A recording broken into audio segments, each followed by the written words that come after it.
This is the Friday Rugby Preview on Borders Rugby Radio with Stuart Cameron.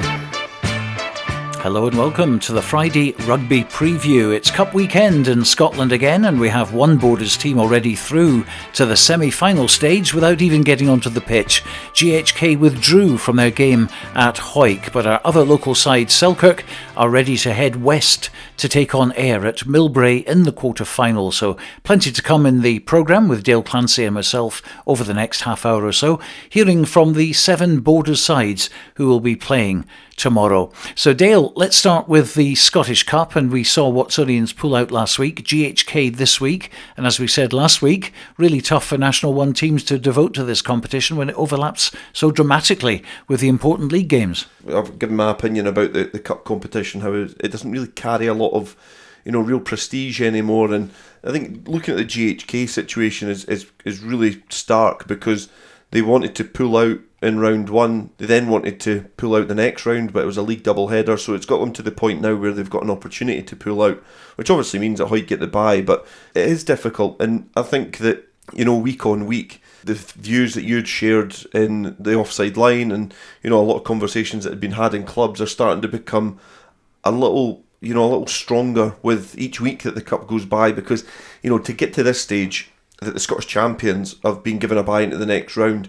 Yeah, they probably would have got through anyway, but you should be getting through on merit, and to get to the latter stages of a cup, for this to be kind of the circumstance that we're kind of hit with, it's a poor advertisement for the cup campaign as a whole. But it does just show as well the different levels in competition, but also the appetite of the clubs to want to be involved. Well, we're off to Millbrae because there's no big game in the area, so if you can't make the journey to the west of Scotland, we'll be keeping you up to date with that, with full commentary from yourself and Robin Purdy. It's Ayr versus Selkirk. Selkirk struggling with injuries right now and work commitments as well, but let's hear from head coach Scott White. So this week we go with Millbrae, having been there in pre-season, so look, we know it'll be tough, and it's knockout rugby as well. So Ayr will be desperate to take a scalp in the Premiership team, and we had a good performance last week against Musselburgh at home. You think obviously everything would be easy in terms of heading into a quarter-final of a Scottish Cup, but fortunately we picked up a couple of injuries last weekend, and then also a couple of farmers and stuff. Obviously busy time of the year and stuff, and obviously lambing and calving becomes a big issue in terms of people. So still waiting on the final few people to kind of get ticked off from the medical team and stuff. But look, it's a quarter final of the Scottish Cup. We're desperate to obviously go up there, perform well, and the draws actually come out. So if we get through that, you're getting a home semi-final against Curry or Mar. But first and foremost, we've got to look at where we can make the most of opportunities, and we've had a good week training in terms of where we are. So look, it's all to play for. It's one that boys are looking forward to. Hard to call this one. Selkirk don't mind travelling, or at least they did till the last 2 games of the season, but more importantly, they hammered Musselburgh at Philip Hoch. Yeah, definitely. They put in a really, really good performance, because the game that we've seen on Monday night, the Border League final, was it was a really flat performance from Selkirk. They never got control of the game, but I was able to go down and enjoy the game as a spectator for a change, and actually just watch 2 teams play rugby, and Selkirk were head and shoulders above Musselburgh. Yeah, there were some changes in the Musselburgh team, but I don't think that was the answer as to why Selkirk were far more superior. They played with really great width. Their forwards were really impressive, and up front, scored a couple of good tries, which really started and ended in the forwards. But when they were playing with width, they noticed that there was some places to exploit in the Musselburgh backline out wide. So you would think that if they go into this weekend's game and they do manage to get a strong squad out, it's going to be a difficult task, because no team find it easy at Millbrae, but they certainly have the personnel to get them into the semi-finals. So the draw, as Scott White has mentioned, has been made. Hawick will have a home draw against either Heriots Blues or Glasgow Hawks, and if Selkirk get past Ayr, they will take on the winners of Mar against Curry. Yeah, and they've got to fancy their chances, especially with the home tie. And from a Borders point of view, that looks really good, because we've got Hawick and Selkirk playing at home, and it'd be a great occasion if they both were able to get to the final. But it's going to be difficult to go to Millbrae, first and foremost, to try and get a win there. It's knockout rugby, as Scott White said, but they need to make sure that they go there with a strong squad and they get the result to give themselves a chance of getting to a final, because they narrowly missed out in that playoff. They missed out on the opportunity to try and play either Curry or Mar, and it would have been away from home, to try and get in the Premiership final. So this is a second roll of the dice for Selkirk. So a good chance for them to get into a semi-final for a national competition, which from my recollection, I don't think they've been in a cup final ever. So this is a real historic moment for Selkirk if they can get to Murrayfield. Well, let's move on to National 1. No game for Gala this weekend as their match against Ayr is postponed due to Ayr being involved with the Cup against Selkirk. But Kelso will play one of their 2 games left against GHK. That's on the road to Glasgow. And we hear now from Kelso Director of Rugby, and that, of course, is Neil Hinnigan. Yeah, we head up to Annie's Land this weekend to take on GHK in a rearranged fixture. Yeah, there's been a little bit of controversy over cup games and fixtures and so on. And, us as a club, we've just been sort of waiting in the wings, sitting there, not knowing when we'll play, etc. and so on. So it's been a little bit of turmoil and not knowing what lies ahead. But now we know that we have this game on Saturday and then we finish our season at Highland on the 15th. So given our league position, we're 5 points clear at the top. We really need to be looking to get 5 points up there. It's not going to be easy. GHK's form since Christmas has been outstanding. It's probably been as good as anyone's in the league, really. I think they've only lost once since Christmas. So it's going to be a tough match, no doubt about it. Quite fired up GHK side against obviously a well fired up Kelso team, so it makes for a big match, and obviously they've got a big day planned up there, so we've got to put all that to the side and get the concentration caps on, and everybody knowing their roles, and we go up there and we give a best account of ourselves as we possibly can, knowing exactly what's at stake. Team wise, we're pretty settled from the Ayr team. Obviously, playing Heriots last week, we did field a fairly weakened side, and there was only around 3 or 4 people that played against Ayr, but we're back to more or less full strength, with the only person being Ewan Knox that's missed out through suspension from the Ayr match. Everyone else is fit and ready to go. So, yeah, no excuses or anything like that. It's up to ourselves now as a team and as a club, and obviously the players are really looking forward to what is another big match.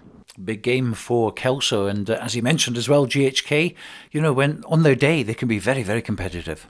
Yeah, they've got a lot of experienced players in there, in that squad, and I think they'll be wanting to try and send off Peter Wright as well with some good performances to end their campaign, because obviously he's announced on social media that he's stepping away from anything to do with playing or coaching after a long career. So obviously still be involved in the punditry side of things, but that gives a little bit of an incentive for Peter to put a little bit more into this game, and also the players as well. So I think Neil has spoke well all season. I think he's done a great job at Kelso, and again he spoke really well about going up to GHK and taking it seriously. They know that they've got a big occasion on there. They know that there's going to be big performance coming from them. They're in form. They've been playing well, but Kelso can see the finishing line now. They can see that step into the Premiership, and they need to go and get the job done, and then they can go up to Highland with the pressure off. So Kelso are 5 points clear with 2 games to go. If they get 5 points, then that puts pressure on Ayr to win with bonus points against Gala at Netherdale and Stewmel at Inverleith. And of course, they need to get 70 plus points to overturn Kelso's points difference. And talking to Neil during the week, he said, well, that's not impossible because, Gala can slip up, and also Stuart's Melville already relegated at home. They could concede as well. Yeah, it's not impossible, but I think that Kelso have worked really, really hard after that Gala defeat to get themselves in this position. We've seen it last year with Gala. The wheels fell off after they had a couple of difficult performances, and there's been times this season where Kelso have not played well. And I think about the game with earlier on in the season that we covered, Stewmel away from home against a team that you've just mentioned are already relegated. The second 40 minutes they were really poor. But they've managed to just get these results, get themselves in this position. They have had that blip against Gala, but the character that they've shown to, stabilise their season and then push on. We've talked about those Melrose and Ayr games, and they've approached them both brilliantly, got over the line to get themselves in this position. So yes, it's not impossible, but Kelso have done all the hard work now, and it's just a matter of seeing it through. And a few months ago, we saw Selkirk needing 6 points from 2 games, and we thought, well, that's definitely doable. Didn't happen, and that's what Kelso needs, 6 points. Yeah, but I think it's went the other way for Selkirk. Selkirk started off really well, putting some good performances, and perhaps they then suffered a dip in form, and the games that they should have won, they never. And the games, then they're left with 2 games, but they were second favourites in both of them. And you think that they were never going to get that. So, it's a kind of flip of the coin for that, the end of their seasons. But, as I say, Kelso have done the hard work. They've played really well throughout the season. They've ebbed and flowed in terms of the way that league campaigns go. But at the end of the day, when it comes to the final game of the season, I would be very surprised if I didn't see Kelso top of the pile.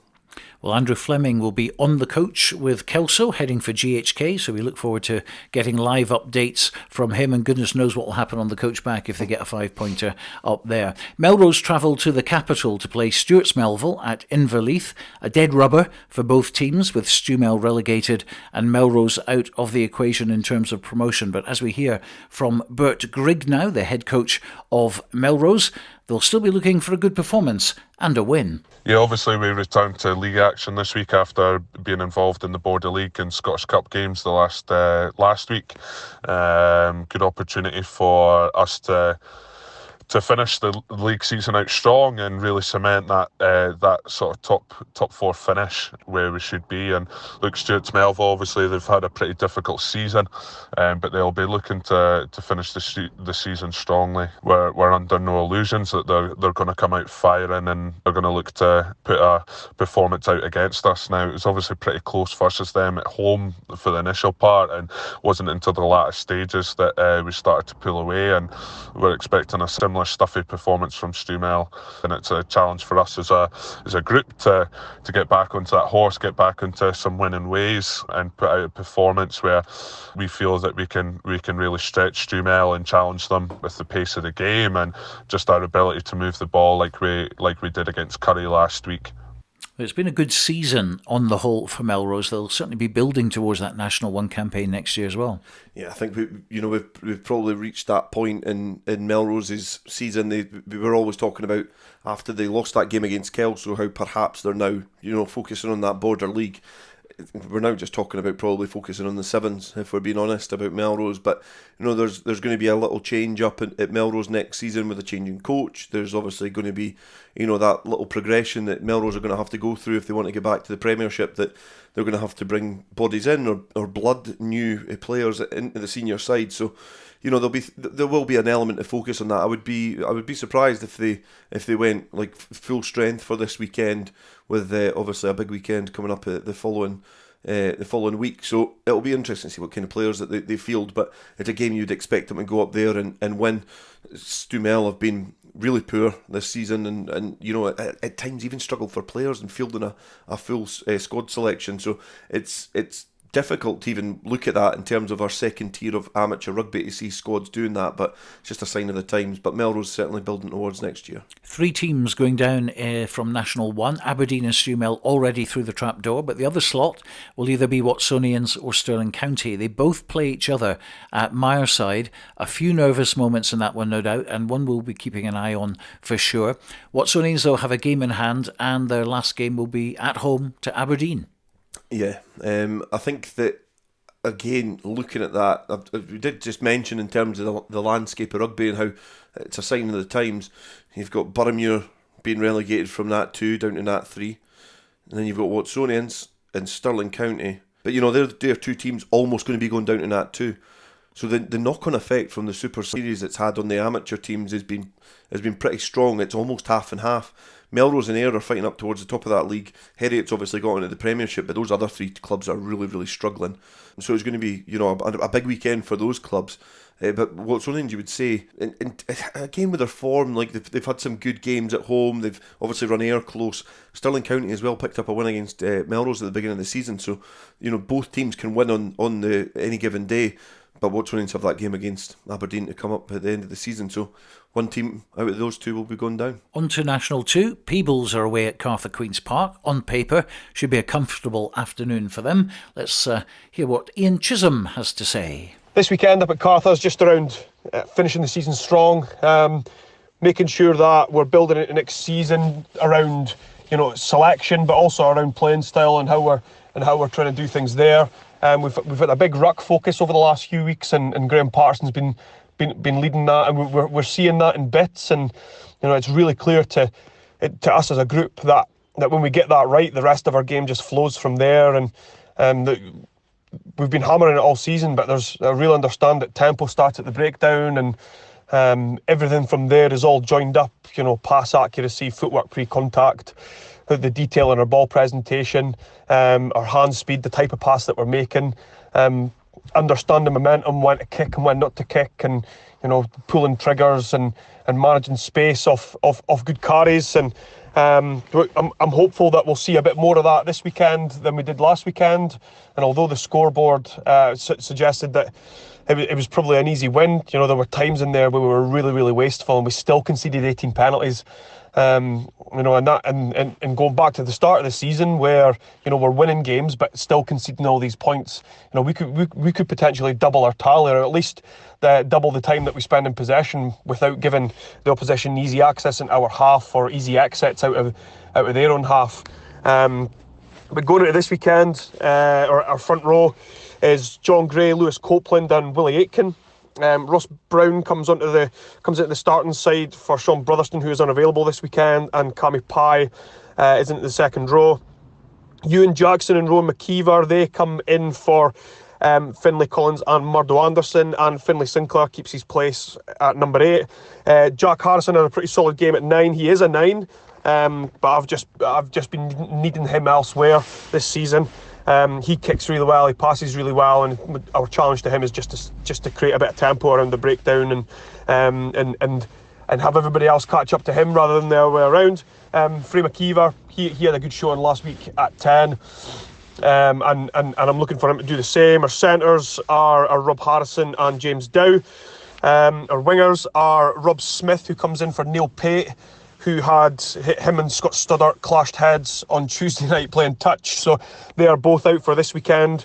And just as a precaution, I don't think either of them are concussed, and our doc suggests that as well. We just have other options there, and we would rather that they were 100% for Melrose next week and keep them in the frame for that. I'm on the other wing, and Donald Anderson comes into the squad for Scott Studdart. Obviously Donald's more suited to that fullback position, so I'll move onto the wing. A bit of a sacrificial lamb there. Andrew Brown, John Napier are our forwards on the bench, and we have 2 backs on the bench for the first time this season in Tom Mallinson, who makes his first appearance in the first team squad, and James Thompson, who came off the bench for the under-18s in the cup final against Boroughmuir there. He'll get his debut on Saturday, so we're pretty excited for him. And he's got a real quality skill set, and it's just around Frey, Donald, myself, trying to get him to understand how we're trying to play the game and try and get him a bit more vocal and driving the bus for us a wee bit. But look, excited for this game going up at Glasgow, and I kind of just feel like we're getting in a bit of rhythm again after a bit of a lull in January there. Excited to get this 15th season done and have a bit of a focus on sevens. Yeah, it's, again, from people's point of view, it's been one of those seasons which started with a bit of promise and is perhaps petering off a little bit in terms of starting to build and shape for next season. And obviously great to have Ian Chisholm at Peebles to focus on the sevens. He was a great sevens player himself. Obviously got a great rugby knowledge as well. So I would be expecting a little step up in quality from Peebles this season. But again, it was a big weekend for Peebles with the two teams, the two youth teams being represented at Murrayfield. Obviously both coming up short in their finals, but players now coming through, and I think it's been a kind of waiting game for Peebles to really see the benefit of that town growing, and it's good to see another youngster getting a debut off the bench at the weekend. Absolutely. It means we've got 2 James Thompsons playing rugby in the Borders, of course the one at Berwick as well, and it's Berwick that we're actually going to move on to now, because they really do need some points, but I think they're going to be good enough if they beat Lasswade on the 15th of April at home in particular to stay up. This weekend they play Glasgow Accies away from home. It'll be tough, but not the end of the world if they do lose in that game, because they do have that game in hand on Dumfries. Here's head coach Colin Young. We're hoping to kick on from what we done last week against Newton Stuart, who are top of the league. I asked for the boys for a performance, and they certainly delivered that against Newton Stuart last week, and probably got 2 valuable points out of it. We played the Accies at home earlier on in the season, and they scored literally with the last play of the game to win the game. so we will be looking for revenge on that. A couple of small changes just due to some work commitments where Ben Nicholson is lambing. So Rory Handoff will move into 12 and Liam Robson will start 15. Alex Hall will return back on the bench. Apart from that, we're much the same as what we have been the last couple of weeks. More on Berwick in a second, but last weekend Mickey Yonota, our Berwick correspondent, spoke with their captain Jack Webster about their challenge to survive the drop and not be in that bottom 5 at the end of the season. What have you learnt coming into this division? You've got 3 to go. It's been a heck of a season, hasn't it? Not often in a 12-team league you've got 5 going down, but we knew that at the start of the season. We know we've got to finish 7th to stay up. So, 3 games to go, still absolutely all to play for in that middle part of the table. So, see what happens in the next 3 games. Both you and Lasswade, who you've got on the 15th here, have really asserted themselves in this division, but for that 5 going down. But that's the facts of life, isn't it? It is, like I say, we knew that at the start of the season. It's not like it's been sprung upon us. A few weeks ago, we were looking a bit more comfortable. We've had a couple of narrow defeats since then, and we've kind of dropped back into the pack. We've had a few narrow losses that we feel we should have won, but at the end of the day, the league table's not going to lie, and we'll finish where we deserve to. But like I say, we've got 3 games to go. We're confident we can win all 3 of them, and we're more than capable of staying up. A couple of losses to teams towards the bottom of the league. We've ran the league leaders close a couple of times when they've come down here. Same with Ackies, Newton Stuart. It's been a step up, but we're learning all the time. There's a lot more structure to this league probably. It takes a lot more game management. We've got quite a young team, so all new to a lot of the boys. It's a lot more, like I say, structured and just trying to sort of play our way into games. And like I say, last season there was maybe times we could chuck it around a bit more, and the pace of the boys out wide might bag us a few sort of easier tries, which doesn't happen in this league. But we've adapted well. We're doing all right. Well, I'm the reporter. This is what I always tell Colin, but you are the knowledge. Now, what I've noticed, whether or not you agree or not, when you play your own game, you come across as though you can beat anybody. But when you get embroiled into their game, it seems to go apart a bit. Is that right or not? Possibly, yeah. Look, we've got our own style, like you say. This group of players has been together for sort of 5 or 6 years now, with not too many changes to the squad. So we're all used to how each other plays.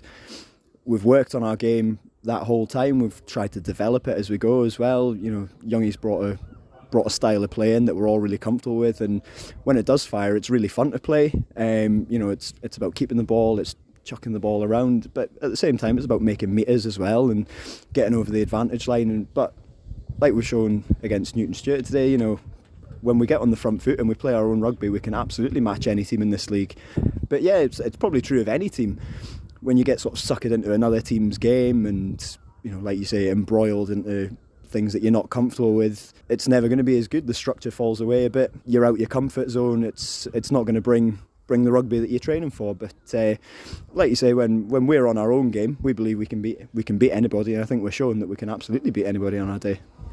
And finally, you did say that you owed Newton Stuart one because they beat you comprehensively away from home. You also owe Glasgow Ackies one as well because they did you on the last play. We did, yeah. Again, like we've just been talking about, the structure and the game management of this league. We were 15-12 up with a minute to go, and that's where we should have seen the game out, and we didn't. That was one. It's turned from 4 points into 1 point. We do feel like we owe them one, but it's just another game. We need to go up there believing that we can win the game, and we do. We think we've got the game to beat Glasgow Ackies. We showed here that we do. So it's just about going up there next week and showing what we can do. Well, I'm pretty confident Berwick can get enough points from their last 3 games to survive. 2 out of these 3 will go down. It'll either be Berwick or Preston Lodge or Dumfries. Lasswade certainly seem to have done enough, I think. They're currently on 53 points, Berwick 46, Dumfries 44 and Preston Lodge 41. Now looking at the run in there, Berwick have got Glasgow Ackies away. That's going to be very difficult for them. Lasswade at home, that's going to be the big one I think for them. They have to get at least 4 points there, and then it's Preston Lodge away, and even if they get 1 point from that, they will end up with 51. You look at Preston Lodge, Boroughmuir away, and Boroughmuir have been wagging their tail at the end of the season, doing pretty well. So, maybe a point there for them. Falkirk away they'll really struggle with that. Falkirk, my tips to win the league this season. And then, of course, they've got Berwick at home, which they could win. But if that happens, then they'll end up with 46. Dumfries, 2 games left. Away against Lasswade, you can't really see them picking any points up from that. And then at home to Kirkcaldy, who have done pretty well this season. But even if they win that, 48 is as good as they're going to get. So my tip and my prediction is Berwick 51, Dumfries 48 and Preston Lodge 46 at the end of the season. Yeah, I was having a little look at the fixtures when you were running through them there as well, and I think they're probably, you almost couldn't have asked for a better run-in if you were a Berwick player. The Glasgow Accies game is difficult because of the position that they're in the league. They're still chasing promotion. They've got that game in hand. They're 5 points behind Newton Stewart. So that's a huge game for Glasgow Accies. So Berwick can scrape anything from that game. It'll be a great result for them. Obviously to go away from home is going to be a big ask, but if they can get something and put in the sort of performance they did against Newton Stewart, you do find when they play the teams above them, they throw caution into the wind, and it's almost like the pressure's off.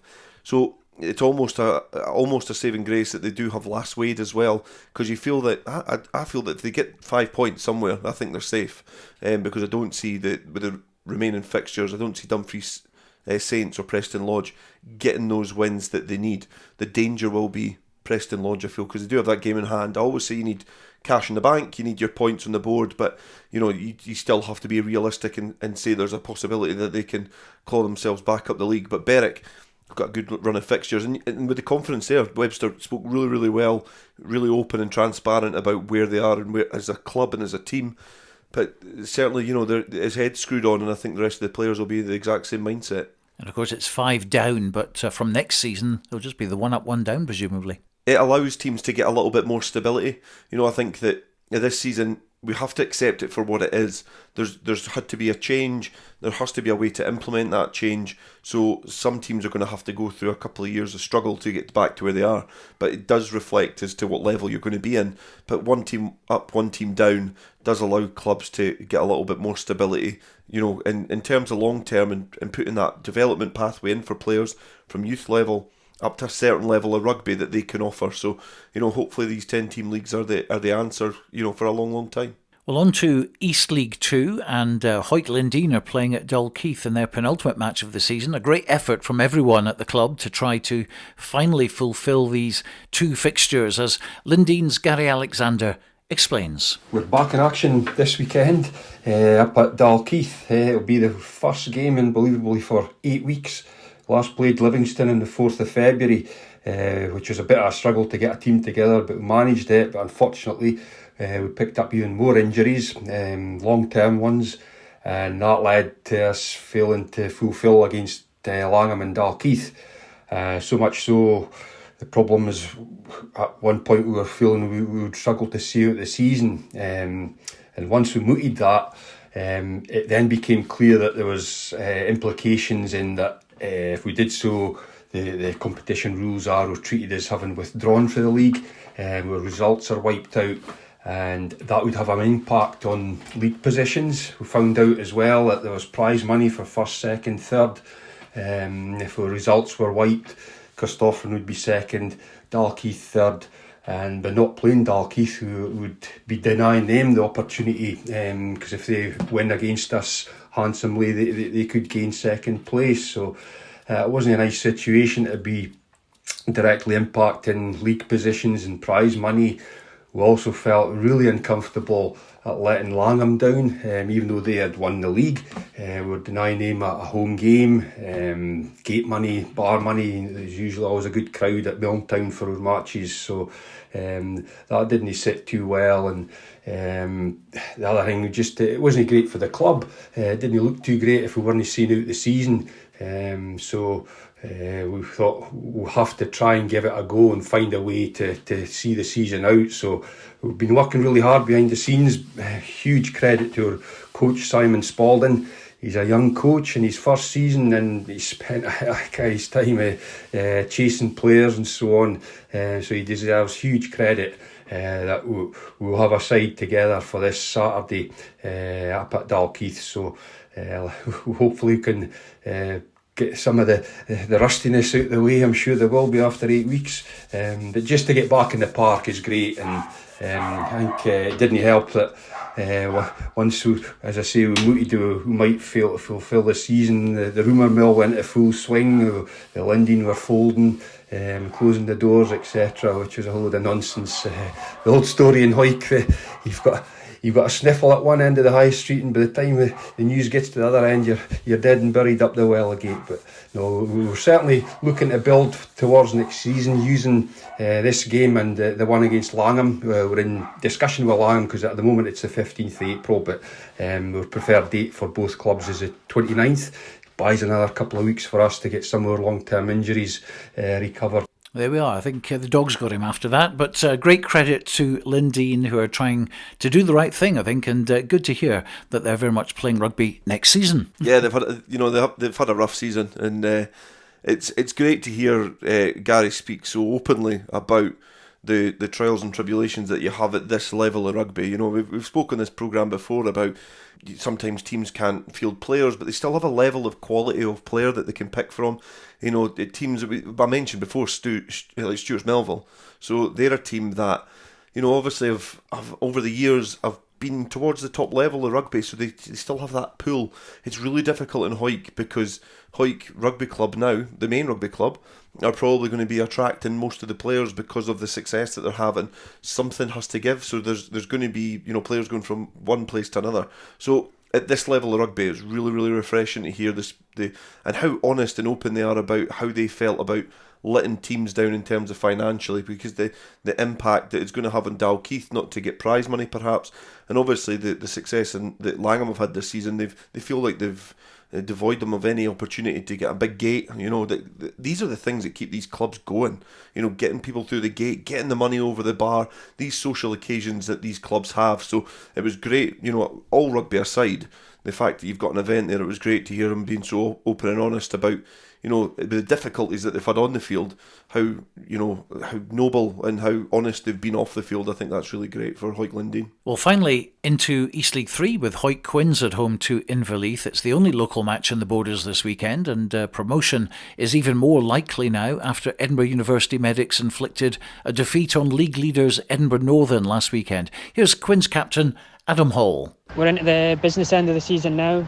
Big thanks to the Uni Medics last weekend for turning over Edinburgh Northern. Now means we only need 7 points from our last 3 games to win the East League title. We're playing bottom of the league Inverleith this weekend at home, so I'd like to think that we'd be in a good position to get the victory there, which takes us 1 win away from winning the league. So it's exciting times to be part of the Quins. Adam Hall, and we wish Hawick Harlequins all the best in their bid for promotion out of East League 3 and aiming for that championship. But that's it for today. We're not here next Friday with the Friday Rugby Preview because we're live instead from the Melrose Sevens 2-day event. We'll be covering the semi-junior and the pre-qualifying tournaments on Good Friday in the afternoon, and from 10:30 on Saturday right through till 8 o'clock with the Melrose Sevens proper, British Army trying to retain their title. But from Dale and I, thanks for listening. Bye for now.